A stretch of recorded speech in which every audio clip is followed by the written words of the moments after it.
mean, this is where you build memories. Come on, fishy. I'm a big fisherman, and we do a lot of it. My wife loves to fish. My kids all fish. I fish some of those small lakes around here. It's relaxing. I had a flashback of me just outside the CT scan with the gal working in there doing chest compressions on me. That was the day that I died and the day that I came back. It's like my rebirthday, January 21st of 2022. They told me I was a miracle. I shouldn't have survived. I didn't have a heartbeat. My pupils were fixed and dilated. At one point, I didn't have any brain activity. My trip to Lakeside was I got a blood clot. It started here, where there was a PICC line in. And one day it must have just broke loose and moved. I remember the night before the event, I even said out loud, "I'm worried about you and blood clots." The next morning, he got up and I heard a big crash, and I went to the kitchen and found him face down. I called the rescue unit. We got to the ER at Lakeside, and I knew it wasn't good.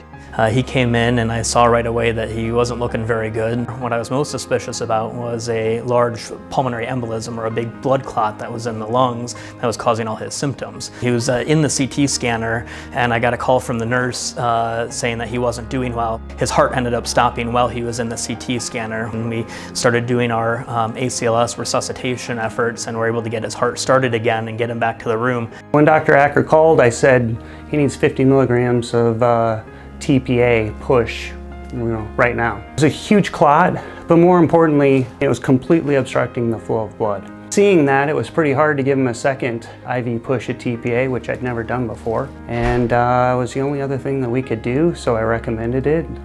We did it, and shortly thereafter, kind of remarkably, we reestablished a pulse, he had a blood pressure, and he had a chance. It was, I say, the worst day of my life that turned into be the best day of my life. He's been my best friend since I was 17 years old. There's no words, there's nothing that can be said that can truly convey what I feel.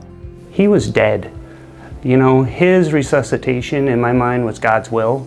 We were just the team kind of fulfilling that for him.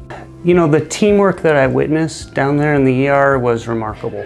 It absolutely was. I mean, there was a good team of nurses and therapists in there, all working together to try and save his life. We go into emergency medicine and train for a very long time in these types of scenarios, and to be ready to take care of these patients at these very critical times in their lives. And what made this case so unique is that everything that we did and everything that we were trained to do worked, and we were able to save his life. Just my relaxing time. A lot of things changed for me after that. Things that we put off, we decided that we're not going to put it off anymore. We're going to do it.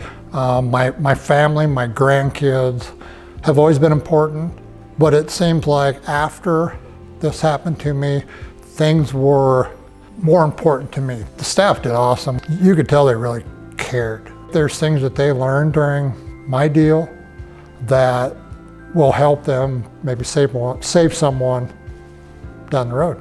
And I thank God and all the help I had to survive what I did for my grandkids. It's the experience that went on that day.